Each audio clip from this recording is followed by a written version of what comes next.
सन 1921 की बात है। बनारस में असहयोग आंदोलन के समय 14-15 वर्ष के एक बालक को उसकी धृष्टता और नारेबाजी के लिए गिरफ्तार किया गया।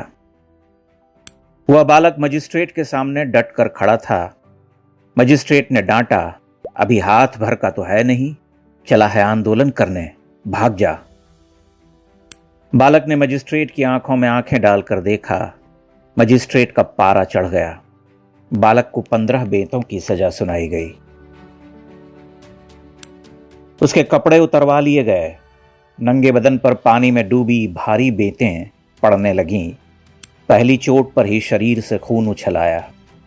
बालक हर चोट पर वंदे मातरम और महात्मा गांधी की जय पुकारता रहा। निढाल और रक्त से लथपथ पड़े उस बालक की वीरता की कहानी वाराणसी में आग की तरह फैली। यह वही बालक था जिसने मजिस्ट्रेट के सामने अपना नाम आजाद बताया था। 15 वर्ष की आयु में चंद्रशेखर आजाद देशभक्त लोगों के आदर्श हो गए। वाराणसी में पुरुषोत्तम दास टंडन की अगुवाई में निर्भीक चंद्रशेखर को फूलों से लाद दिया गया। बेंत की मार से चंद्रशेखर के शरीर पर घाव बन गए। वे घाव देह से अधिक हृदय को कष्ट देने लगे। आजाद का बालमन विद्रोह और प्रतिशोध में धधक उठा। एक अग्नि उनके भीतर सुलगती रही। उन्होंने प्रतिज्ञा कर ली कि अब जीते जी कोई भी अंग्रेज सिपाही उन्हें पकड़ नहीं पाएगा। आजाद ने अपने पुरुषार्थ से प्रतिज्ञा पूरी की। जीते जी कोई पुलिस वाला उन्हें छू तक न सका। भाग जा कहने वाले मजिस्ट्रेट की पूरी फौज 7-8 वर्षों तक आजाद के पीछे भागती रही और वह उन्हें हवा की तरह छू छू कर गुजरते रहे। अकादमिक जगत के कथित बड़े लोगों और इतिहासकारों ने चंद्रशेखर आजाद के विराट व्यक्तित्व के साथ कभी न्याय नहीं किया। धोती और जनेऊधारी आजाद अपनी मूछों पर ताव देते हुए उन्हें बलिष्ठ बंदूक पिस्तौल वाले लड़ाका लगते रहे, लेकिन उनके इस बाहरी आवरण के पीछे एक महान देशभक्त, प्रेम करुणा से भरा मनुष्य, अदम्य शूर योद्धा, ठेठ भारतीय और बेजोड़ सेनापति था, जो 7-8 वर्षों तक मृत्यु से आंख मिचौली खेलता रहा। अंग्रेजी हुकूमत के लिए सबसे बड़ी चुनौती बनकर अड़ा रहा, खम ठोंक कर उन्हें ललकारता रहा। आजाद ने दर्जनों बार पुलिस को आश्चर्यजनक रूप से चकमा दिया। वह कहते थे कि किसी भी शहर की हवा मुझे संकेत करने लगती है, तब मैं उस शहर को छोड़ देता हूं। अंतः प्रज्ञा से चालित उनका मन बहुत कुछ कहता था। लगभग सभी साथी क्रांतिकारियों का कहना था कि उनके चेहरे पर चेचक के दाग थे, लेकिन आंखें असाधारण रूप से चमकदार और तेज थीं। आजाद एक विकट दरिद्र घर में जन्मे थे। पिता सीताराम तिवारी झाबुआ जिले के एक देहात भाबरा में बागों की रखवाली करते थे। घर में 2 वक्त का भोजन भी कठिनाई से पूरा पड़ता। कठोर अनुशासन में पले बढ़े आजाद 10 वर्ष की आयु में पिता की फटकार और मार खाकर घर से भाग खड़े हुए।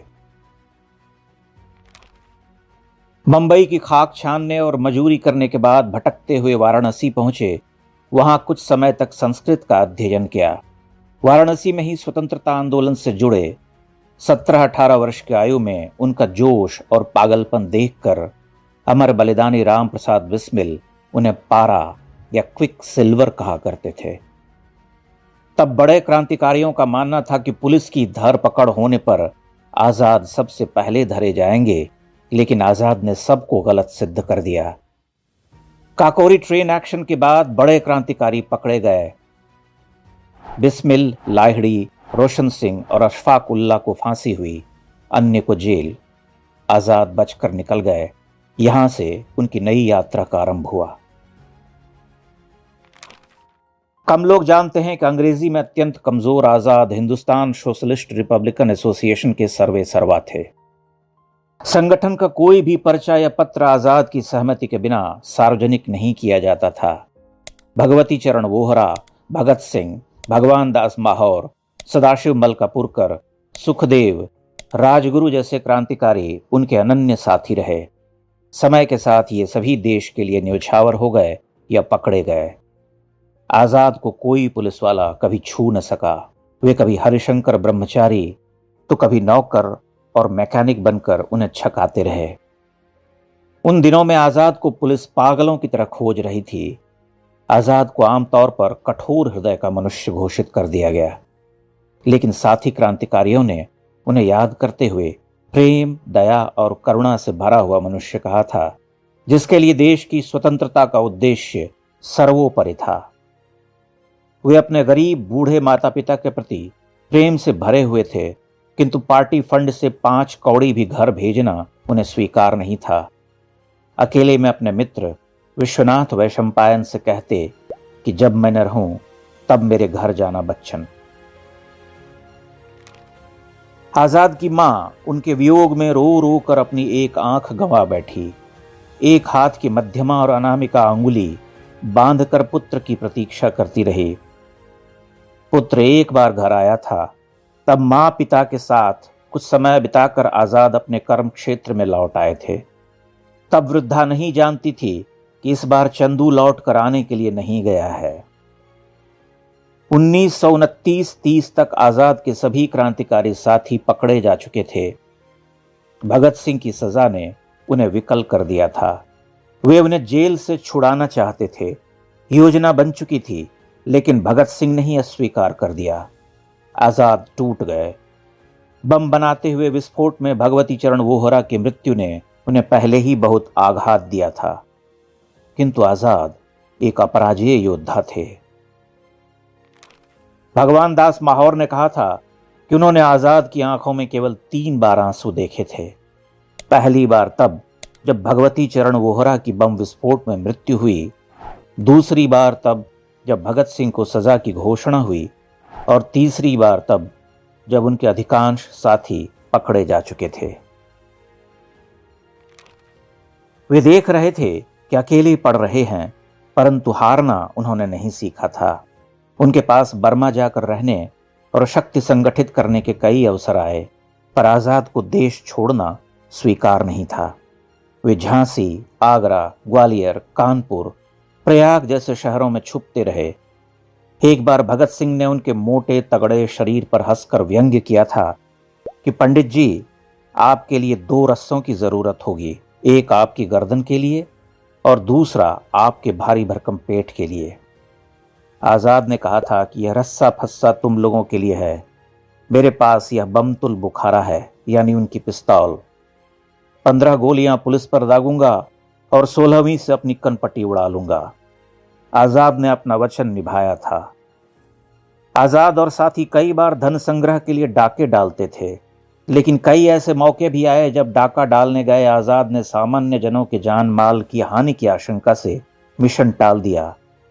धन के अभाव में भोजन तक के लाले पड़ जाते थे, परंतु हर अभियान पर जाते हुए आम जनों की हानि का गंभीर आकलन किया जाता था। चंद्रशेखर आजाद जब लाला लाजपत राय के हत्यारे सैंडर्स को गोली मार कर भाग रहे भगत सिंह की सुरक्षा दीवार बनकर खड़े थे, तब उन्होंने भगत सिंह का पीछा कर रहे पुलिस वाले चानन सिंह को धमका कर भगाने की कोशिश की थी। वे उसे गोली नहीं मारना चाहते थे, लेकिन जब चानन सिंह भगत सिंह के बिल्कुल पास पहुंच गया, तब आजाद ने माउजर का घोड़ा दबा दिया। उनके अचूक निशाने से चानन सिंह ढेर हो गया। वे भगत सिंह और राजगुरु के साथ भाग निकले। बाद में वे पछतावा करते कि चानन सिंह को गोली मारनी पड़ी। 27 फरवरी 1931 के दिन अल्फ्रेड पार्क में 3 दिशा से घेर कर खड़े पुलिस वाले उन पर गोलियां बरसा रहे थे और वे अकेले लोहा ले रहे थे। वे सब्यसाची योद्धा थे, दोनों हाथों से अचूक निशाना साध सकते थे। संभलने से पहले उनकी जांघ और दाहिने हाथ में गोली लग चुकी थी। तब भी आजाद ने बाएं हाथ से सुपरिंटेंडेंट विश्वेश्वर सिंह का जबड़ा उड़ा दिया था। नॉट बावर के हाथ से पिस्तौल गिरा दिया था। अंतिम गोली से अपना प्राणोत्सर्ग करने वाले आजाद का ऐसा भय था कि कोई उनकी मृतदेह के पास फटकने को तैयार नहीं था। वे उनके मृत शरीर पर गोलियां दागते रहे। उनके निष्प्राण शरीर को गालियां देकर घसीटा गया, पांव से ठोकर मारी गई। जिस जामुन वृक्ष की आड़ लेकर वह गोलियां चला रहे थे, उसे तत्काल कटवा दिया गया चुपके से उनका दाह संस्कार करवा दिया गया। जनाक्रोश को दबाने के सारे प्रयास किए गए, किंतु आजाद की कीर्ति पताका लहराती ही चली गई। जिस अंग्रेज अफसर नॉट बावर ने अल्फ्रेड पार्क में 80 पुलिस वालों के साथ उन्हें घेरा था, उसी ने आजाद को ब्रेव हार्ट फाइटर कहा था। आजाद एक विकट अंध देहात की पृष्ठभूमि से आए थे। वहां से वह शीर्ष पर पहुंचे। उनमें भारतीय योद्धा का धर्म था। कठिन परिस्थितियों में कभी अकेली वृद्धा को सड़क पार करवाते तो किसी स्त्री के मान के लिए शराबी पति को दंडित करते। अखंड ब्रह्मचारी आजाद की आस्था वज्र की तरह कठोर थी। वज्रादपि कठोराणि मृदूनि कुसुमादपि वाली उक्ति उन पर चरितार्थ होती है। आज भी झांसी और आसपास के शहरों में उनसे संबद्ध गुमनाम स्थल हैं। उन पर समय की धूल पड़ रही, वे मिट रहे। इससे पहले कि वे पूरी तरह मिट जाएं, आप उन्हें देख लीजिए।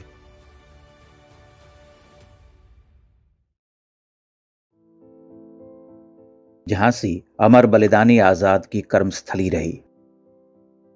परंतु आजाद जैसे बहते हुए पानी का क्या कुछ पुश्तैनी हो सकता है, जिसकी विधवा और अकेली असहाय मां अपने चंदू के चले जाने के बाद जंगल से लकड़ियां और कंडे बेचकर पेट पालने को अभिशप्त थी। उसके लिए पुश्तैनी शब्द अर्थहीन ही है। परंतु कुछ चिन्ह अवश्य रह जाते हैं। प्रिय कवि की पंक्तियां याद आती हैं चिन्ह शेष केवल संबल जिनसे लहराया था कानन। वह संबल जितना आजाद का रहा होगा उतना ही मेरा भी हुआ। उस लहराते हुए कानन को देख पाने का संबल एक पवित्र और अटूट विश्वास। ओरछा में सातार नदी के तट पर हरिशंकर ब्रह्मचारी की कुटिया तो लोग जानते हैं, लेकिन शहर में क्या है? झांसी तो आजाद के प्रिय साथी भगवान दास माहौर, सदाशिव मलकापुरकर, मास्टर रुद्र नारायण, विश्वनाथ वैशंपायन जैसों का भी शहर रहा है। आजाद ने वहां 6 वर्ष का समय काटा था, लेकिन अब तो 100 वर्ष का समय बीत चुका है। यहां वहां से खंगाल कर कुछ पता लगाया। सबसे पहले गणेश बाजार में पानी वाला धर्मशाला तक पहुंचा। वहीं कहीं भगवान दास माहौर रहा करते थे। आजाद की मृत्यु के बरसों बाद उनके अकेली मां को माहौर और सदाशिव मलकापुरकर यहां ले आए थे। धर्मशाला के पास एक कृषकाय सज्जन मिले, मंदिर के सेवक देख पड़ते थे। मैंने कुछ संकोच के साथ ही उनसे पूछा कि यहां आजाद के प्रिय साथी भगवान दास रहा करते थे। उन्होंने बताया कि पीछे गली में घर है, लेकिन मैंने कुछ देर बाद जाना कि वह एक अनुमान लगा रहे थे, यह माहौरों का पुराना मोहल्ला है।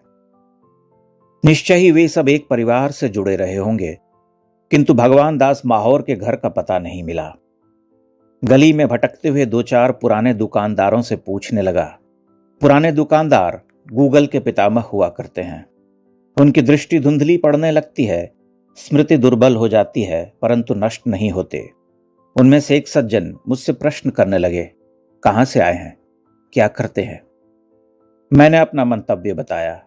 वह अपनी दुकान खुली छोड़कर बाहर निकल आए। आगे आगे चले, मैं उनके पीछे। गणेश बाजार की पुरानी गलियों में अब पुराना कम बचा है, पर सभी भवनों पर आधुनिकता का भौंडापन नहीं छाया है। कुछ भवनों पर समय ठहर गया है। आसपास के आमूलचूल परिवर्तन के बीच वे टाइम ट्रैवल करते हुए पीछे को जाते हैं। उन्हीं चंद घरों को अभिभूत होकर देखता हुआ मैं बढ़ रहा था। एक सफेद रंग से पुते पुराने घर के पास मुझे रोका गया। दुकानदार ने कहा, यही है, आप देख लो। वह वहां से लौट गए, मैं ठहर गया। 2 मंजिला घर था। ऊपर की मुंडेर पर कुछ कमरे बंद पड़े थे। नीचे एक कमरे का दरवाजा न जाने कब से जड़ित था। विस्मृति के धूल कण बिखरे हुए थे, बिसरा दिए जाने का शोक। उस पर लटका हुआ ताला कहता कि शायद आखिरी बार स्वयं भगवान दास माहौर ने ही उसे लगाया था। मैं जानता हूं वह केवल मेरा निजी भावोद्रेक रहा होगा, मेरा स्वप्नदर्शी कल्पनाशील मन, लेकिन यह भी एक सत्य है कि उसकी काया से न्यूनतम छेड़छाड़ की गई थी। वह लगभग यथारूप रह गया था। ऐसा लगता मानो उसे छूने वाले हाथ अब कवलित हो चुके हैं। मेरी आंखों के सामने कितने ही दृश्य चल पड़े। कुछ ही देर के बाद मैं भूत और वर्तमान की इस यात्रा से मुक्त हुआ। मेरे कदम देहरी की ओर बढ़े। बाहर किसी की चप्पल रखी हुई थी। लोहे का गेट खुला था। लकड़ी का नया दरवाजा बंद पड़ा था। मैंने उसे खटखटाया। एक स्त्री ने कपाट खोले। विस्मय से पूछा, कहिए। अब कहने के लिए भूमिका आवश्यक थी। मैंने कम से कम कहा। वह बोली, शाम को आइए। मैंने समझाया, दूर से आया हूं, बाहर से ही एक दो छाया चित्र लेना चाहता हूं। उन्होंने पति से फोन पर बात की। मैंने छाया चित्र लिए। जब कपाट खुले थे तब कमरे के भीतरी हिस्से से ऊपर को जाती हुई एक पुरानी सीढ़ी उभर आई थी। मैं अतृप्त रह गया। एक कचोट हुई। क्या थी वह कचोट? अनुभव करना चाहता था उस आभ्यंतर को जहां कभी दिव्यात्मा क्रांतिकारी की देह गंध बिखर गई होगी। कोई पदचाप जिसे केवल मैं सुन पाता। कोई अट्टहास, यह रस्सा फस्सा तो तुम्हारे गले के लिए है। दो दृढ़ प्रतिज्ञ आंखें। उन मुंडेरों पर टिक कर आजाद ने न जाने कितनी ही बार गली में देखा होगा। कितनी योजनाएं बनाई होंगी, कितने स्वप्न बुने होंगे। सब रह गया, मेरी अभिलाषा रह गई। मैं वह सब कहने का साहस न जुटा पाया। कपाट बंद हो गए। मैंने चुपचाप खड़े होकर भवन को देखा, वापस चल पड़ा। इस वक्त मैं जहां खड़ा हूं ये चंद्रशेखर आजाद के प्रिय मित्र और क्रांतिकारी भगवान दास माहौर का पुश्तैनी घर है। यहाँ पर चंद्रशेखर आजाद अक्सर आया करते थे और कई वर्ष झांसी में रहने के दौरान ये उनका प्रिय पड़ाव या अड्डा भी था। उनके बलिदान के बाद जब देश स्वतंत्र हुआ कई वर्ष के बाद, तब उनकी अकेली और असहाय माता जगरानी देवी को भगवान दास माहौर और सदाशिवराव मलकापुरकर यहीं लेकर के आए थे और इसी घर में वे 2-3 वर्ष रही थी। यहीं उनकी मृत्यु हुई थी। गणेश बाजार की तंग गलियों में पुराने झांसी के चिन्ह बिखरे हुए हैं। ये समझा जा सकता है कि आज से 100 बरस पहले जो लोग वहां रहते थे उनकी नई पीढ़ियां पड़ाव बदल चुकी हैं, लेकिन सभी नहीं। आज भी बड़ी संख्या में झांसी के पुराने भवन देखे जा सकते हैं। कुछ तो पीढ़ियों से रह रहे हैं। उनके घर अपने चेहरे बदल चुके हैं। उस बदलाव में कुछ बीता हुआ ठहर गया है। मैंने आजाद के अन्य ठिकानों की खोज के लिए गणेश मंदिर के अर्चक से भेंट की। इसी गणेश मंदिर में लक्ष्मीबाई का ब्याह हुआ था। मंदिर के सर्वश्री ने बताया कि सदाशिव मलकापुरकर आजाद की माता जगरानी देवी को बहुत प्रिय थे। वह उन्हें सद्दू कहती थीं। उनके बिना भोजन नहीं करती। सदाशिवराव मलकापुरकर और भगवान दास माहौर ने आजाद की मां को अपनी ही मां के समान प्रेम और आदर दिया। गणेश बाजार और टकसाल से आगे गलियां और सक्रिय हो जाती हैं। एक भीड़ भरा बाजार है। मेरा ई रिक्शा वहीं से गुजर रहा था। मुझे बड़ा गांव गेट वाले मुक्तिधाम तक जाना था। आजाद की माता वहीं भस्मीभूत हुई थीं। उनकी एक समाधि बनी हुई है। सांझ का पहला संकेत हुआ था। मैं लगभग 3:30 बजे पहुंचा।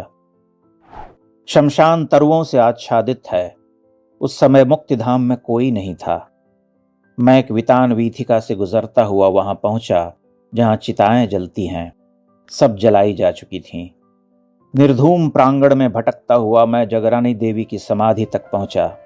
शीशे में बंद एक छोटी सी मूर्ति है। मैंने उस रत्नगर्भा को प्रणाम किया। अपने चंदू की प्रतीक्षा में मध्यमा और अनामिका उंगली बांध कर रखने वाली मां ने चंद्रशेखर के घर छोड़कर जाने के बाद बस एक बार उसे देखा था। चंद्रशेखर आजाद एक बार सदाशिव मलकापुरकर को अपने साथ लेकर भाभरा गए थे। तब पुलिस उन्हें दिन रात खोज रही थी, लेकिन आजाद आजाद थे। वे दर्जनों बार पुलिस के सामने से उनसे बतियाते, उन्हें छकाते हुए हवा की तरह बह गए थे। भाभरा की वह उनकी अंतिम यात्रा थी। इस बार चंद्रशेखर लौट आने के लिए नहीं चले थे। अम्मा और दादा के आंसुओं को समेटे आजाद ने खुद को वज्र की तरह कठोर बनाया था। कई बरस बाद उस दुखियारी स्त्री को पास पड़ोस की स्त्रियों ने चिढ़ाया था कि तुम्हारा चंदू चोर डाकू था। पुलिस ने उसे मार डाला। अनपढ़ मां क्या जानती। 1931 में आजाद के बलिदान के कुछ वर्ष बाद जगरानी देवी विधवा हो चुकी थीं।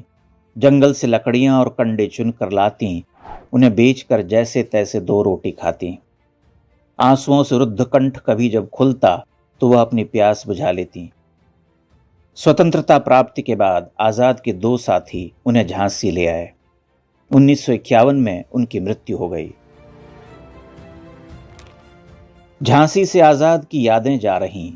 मैंने स्पष्टतः उन यादों को विदा होते देखा। भगवान दास माहौर का वह पुश्तैनी घर बिक चुका है या किराए पर है, नहीं जानता। वह दीर्घायु नहीं है, न जाने कब मिट जाएगा, कोई नहीं जानता। घर और स्थल शेष हो जाते हैं। कितने ही अगणित वीरों के स्मृति चिन्ह नहीं मिलते, बस कहानियां रह जाती हैं। आजाद भी कहानियों में रह जाएंगे। चिंता यही है कि हम उन्हें उन कहानियों में भी बचाए रख सकेंगे।